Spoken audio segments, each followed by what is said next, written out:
Welcome back to Spotlight, a podcast of the Topeka Community Foundation. Today we're talking about Heritage Home, a multi-generational facility in Alma, Kansas that features both a care facility and a childcare portion of their building. We'll be talking with Keith Warter, Vice Chair of the Community Foundation Board and Chair of our local Impact Investment Committee. He's been the chair of Bartlett and West and is active in leadership in our community. We'll also be talking to Erin Steele, part owner and executive director of the Heritage Home. Thanks so much for joining us today. Let's start with impact investing. So the Topeka Community Foundation's definition of that is investing for both a social and a financial return. So why impact investing, Keith? As a board member, why is that important? Why is that something that we wanted to strategically offer to our community? Yeah, I think it starts with the concept, right? So the concept being that we can take a small portion of the donor funds and invest them here in our community rather than Wall Street or wherever else we might invest it, that we would invest it in entrepreneurs that are here in our community for the good of the community. And so I think you start there. But then you go to, what good are they going to do? And the Community Foundation has really put an emphasis on improving the social determinants of health and really aligned themselves with Momentum 2027, our community strategy. So I think those are the reasons for impact investing. But I go back to, just maybe a quick little story about what I think was the beginnings of impact investing. And that was back in 2016 when our community decided that we needed to put together an economic development strategy. And it really turned into a community improvement plan. We had assessments done at that time. And basically the assessments told us that we had a can't-do attitude within our community. And we weren't healthy. We had a third of our community adults that were obese. 20% of our children were living in some form of poverty.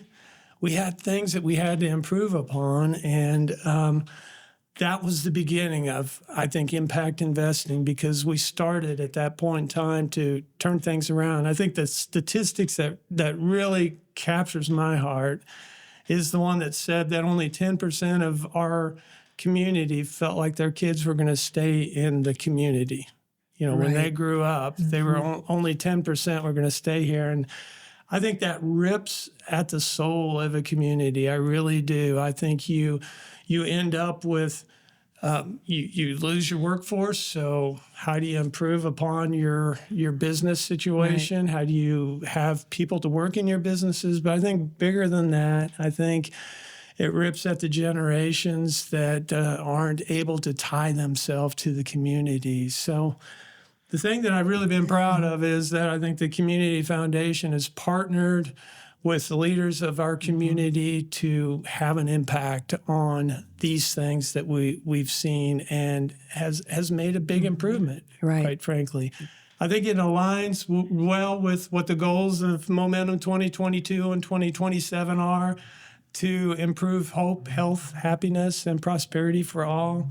And the Community Foundation really leans into that with improvement in social determinants of health. Right. We talk a lot about helping our neighbors who need our help the most. And in the past, we did that through grant making, when that was the only tool we had available to us. And then we learned about impact investing. And you were part of that group who put together the rubric that we use to determine whether something is a good candidate for us to invest in. But it's still, impact investing was hard for us to wrap our mind around that. So how is that different than grant making? When people think about us, they think about the grants that we've made to nonprofit organizations. And impact investing isn't grant making with a twist. It's different. So how can you kind of explain what that's like? Yeah, the thing I really love about impact investing is we look at the return on investment differently. Right. Right. So there's a financial return, and that's oftentimes not as important to us as the social return, as the return that we're getting from improvement in our community. So we have that flexibility to look at things differently, and we're loaning out money so that we can recycle it on other good ideas and good projects. So we're working with lending institutions here locally, and oftentimes they run it through their own rubric, and they can't come up with the total amount of capital that is needed by the business or by the person that is asking for the money. And we can look at it a little differently than a lending institution. Right. We don't place all the emphasis on financial return. And so I think that gives us the flexibility to really step in and help people and be that gap funding, if you will, to help out. Right. So when we talk about the Heritage Home, why Alma and why this project? Yeah. Well, I think, first of all, let's start with it's a great idea. Right? You take the energy of youth and you combine that with the wisdom of seniors and you put it all in the same place. And it's just a great idea. But maybe more importantly, it addresses one of the big concerns in our community, quality childcare. Right. You layer on top of that safe senior living, and, it's just a no-brainer. Why Alma? We thought about that, and one of the things we looked at was what the federal government considers the Metropolitan Statistical Area, the MSA. And they look at these areas throughout the country that impact each other. They're tied together. They're close in proximity to larger cities, but they have economic and social interaction. And so we're using that as kind of our guide. In other words, there's probably people in Topeka, Shawnee County that work at Heritage Home. Heritage Home probably provides services to clients that are in Shawnee County, Topeka. There's that kind of interaction. So it just made sense. Right. We know there's special things that happen all the time at Heritage Home. Can you just give us a glimpse of maybe one or two things that stand out in your mind as something really special, as kind of the secret sauce of what makes it a great place for those residents to live? Yeah. Holidays are always very fun at the Heritage Home. Like Valentine's Day, for instance, the seniors make Valentines for the kids, and the kids make Valentines for the seniors and deliver them. It's something very simple. The kids are learning a lot by doing that, but also, and the seniors have somebody to deliver. But it is just, it just fills your heart. The same is true at Christmas. There's like an exchange. Halloween is always super fun. The kids parade by each senior's room. The kids get a bunch of candy because there's 24 seniors. So they have 24 stops and just this really, and of course the seniors absolutely love it because they dress up in costumes. So holidays are always fun. Sometimes just the everyday simple things are also, maybe it's a trivia game and there's a sharing of knowledge, so the school age kids learning from the seniors in a trivia game and in fact, during one of our recent trivia games, one of the school age kids, it was Kansas Day, and they had learned all these things all day. That was what they had learned. So they came back, knowing every answer. But one of the seniors raised their hand and wanted to answer. And one of the school age kids who has been around them a lot said, how did they know that? And so then it just opened up this opportunity. Well, they've actually lived 95 years and you know what I mean? And they were around when this. And so just simple things like that being exposed to. And again, in this world where technology is, you know what I mean? Our seniors, that's not important to them. They want to sit and talk to a kid and share things. And so things like that are very beautiful, even just having a little bit of extra attention. I always say you can never have too many people love a kid. There's never, too many grandmas and grandpas or too many people to love them. And so we just get to add to that, which is amazing. So now that we've introduced Heritage Home, Erin, you purchased a building from an organization that had previously run a senior care center. Tell us about that journey. You were in healthcare before that, and now you're a business owner. How did all of that take place? So it kind of just started as a dream to have my own facility. And we had this idea, my husband and I, are really me, and he was just trying to keep me happy, I guess, or going along with me like a good husband. And we looked into building new and several options, and financially it just wasn't going to be able to happen. And so there was a facility in Alma, Kansas, which we are from Wamego, so we weren't even considering Alma as a possibility, but I have a friend that lives there and knew kind of my dream. And she said, hey, this nursing home is closing down. You should go look. And I, at first was very hesitant because that was not the idea I had. It wasn't going to be in Alma, and it wasn't going to be in a nursing home. It's going to be this house and all this. But nonetheless, we did go look, and we kind of walked out and we said, we think we could make this work. And my husband kind of has this, if we're going to do it, this is our shot. Financially, it was, within our price range. It was going to require extensive renovations and stuff, but we could kind of see what it could be, and it had the potential. And not only that, but it was in a community that really was supportive and needed this business to thrive, or any business really. And so we kind of decided we purchased in July of 23, and then we started renovations. Our original plan was to start the senior living first, because that's kind of my passion and where that, my expertise, I guess, is. But the county and the community really needed a childcare center, kind of what you were saying, that I think it's needed everywhere, but it was really needed. They had one recently close. And so they kind of said, would you be willing to open the childcare center first? So we did renovations on that and opened that in October of 23. While that was going on, we did renovations for our first senior wing, opened that in January of 24. And then we opened our second senior wing in November of 24. So it was kind of an extensive renovation process, and we did everything kind of in steps. But it was operating or licensed as a 40-bed facility when we purchased the building. And we run it as a 24-bed home plus, and then a childcare center. Okay. So. What gave you the idea for intergenerational care, the model that you're using? So I'm a nurse by trade, and I've worked in a lot of different settings. Most recently, my career has been in long-term care. During COVID, I worked in a facility that, obviously nursing homes were, there was a lot of detrimental things that happened in nursing homes during COVID. I think everywhere, but nursing homes, there was a lot of isolation, a lot of loneliness, and a lot of depression. And so we as staff were doing everything we could to boost morale. There's very few things you can do that are comparable to your family being able to visit or hug you or, those types of things.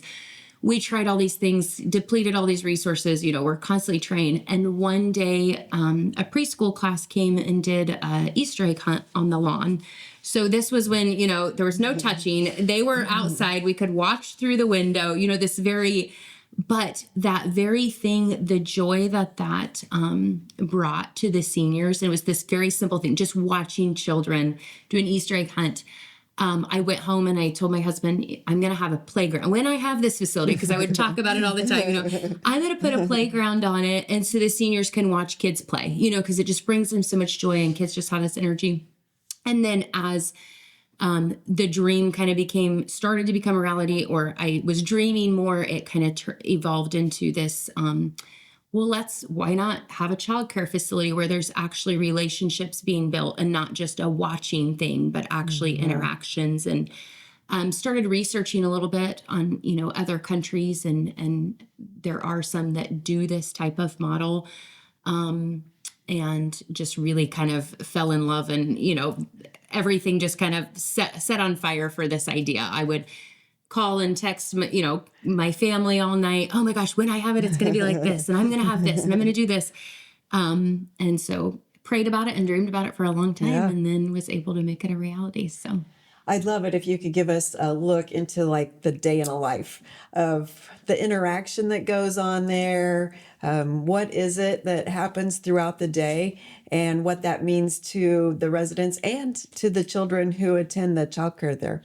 Yeah. So our childcare center is kind of in a separate wing of the facility, I guess is a way to put it. But every day we have what's kind of a combined activity. So it's on our activity calendar for our seniors, and they can choose to attend or not. But one class rotates out. So on, Tuesdays it's the toddlers, Wednesdays it's the preschoolers, and the teachers plan an activity that they can do with the seniors. Depending on the kid's age, it might be Play-Doh, it might be coloring, it might be music, storytelling, things like that. And so that's something they enjoy every day. I kind of Play-Doh, if I put Play-Doh on the activity calendar for seniors, nobody's going to show up. No, you know what I mean? Like that seems like such a childish thing to do. However, we do have seniors that might be their physical ability or, cognitively, that's what they can do. They might not be able to do much beyond that.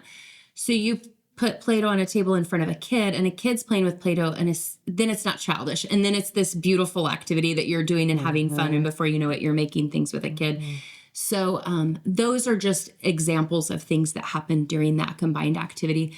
Some of it is just relationship building. The teachers might have something planned and then the kids want to talk about this, that or the other, which really the idea is the relationship building between the kids and seniors.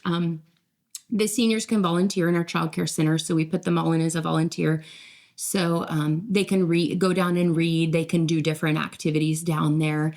Sometimes we have them help serve snack to the kids. Sometimes it's as simple as our infant room. We have a 3, baby stroller, and it's actually a 4 baby, but we have 3 kids in it right now. But they might just push the stroller around the facility. And, again, the joy that a little baby, just seeing them. So it just has a different energy and life in our home than a traditional nursing home.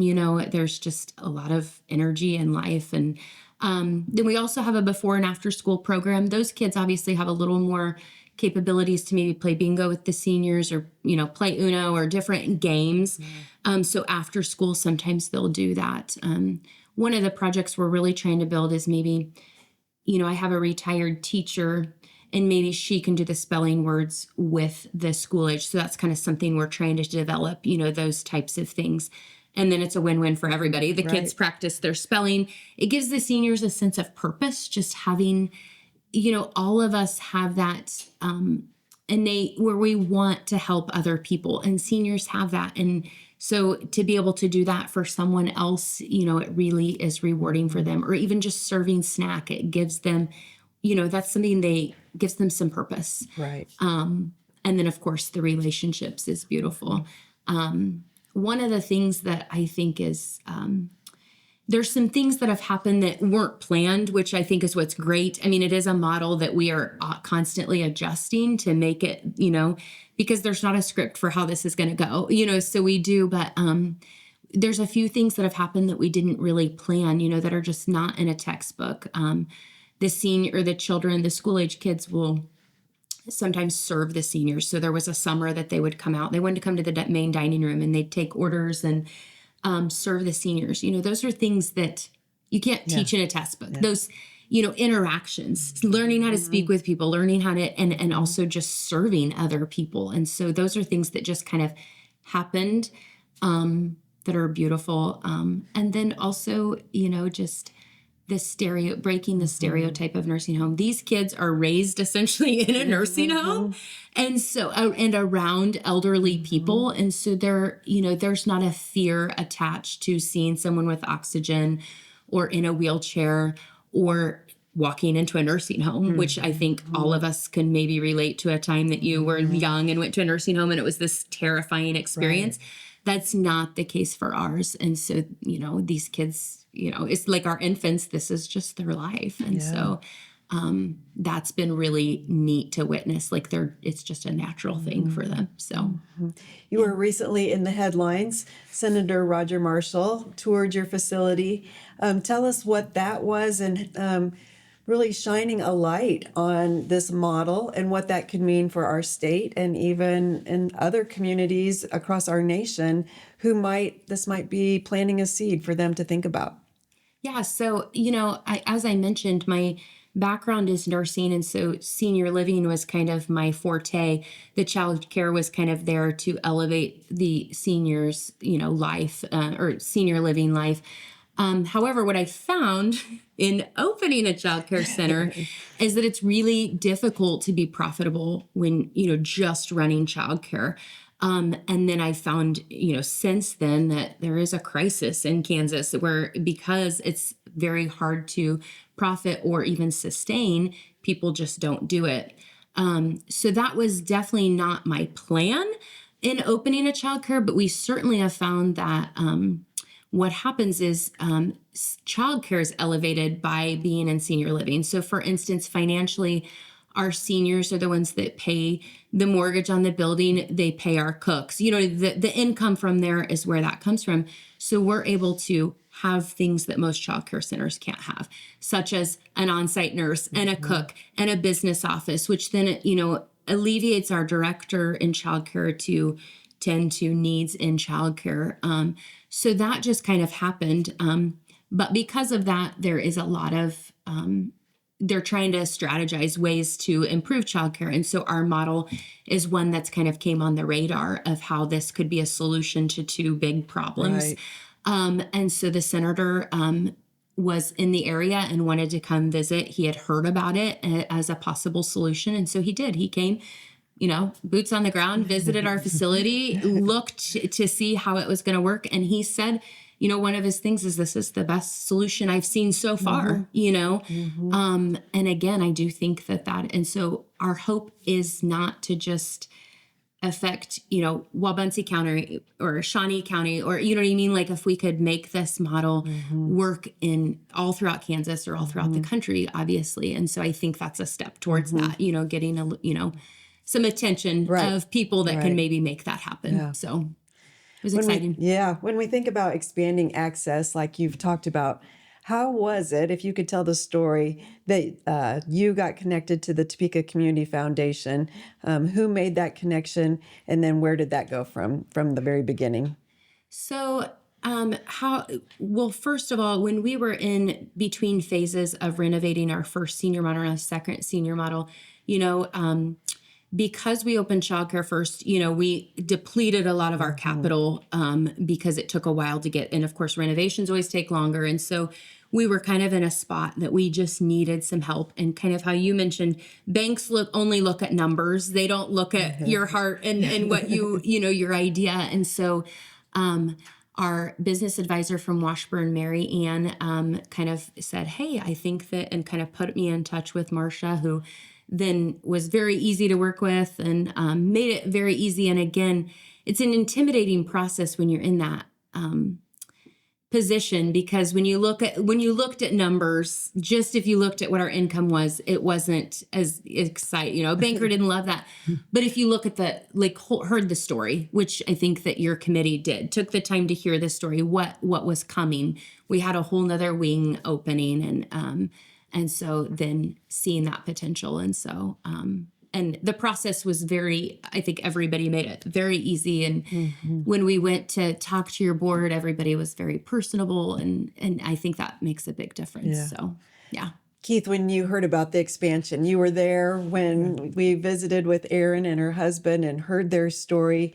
What made this so compelling that we said yes to providing an impact investment loan to Heritage Home? Well, it's good to hear that Erin thought it was a good process. That's right. Because sometimes I think we kind of run people through the ringer, because there is a due diligence that we feel like we need to honor the donors of the community foundation, and we need to make sure we're investing this in the right place. And Erin came in and really exuded that passion.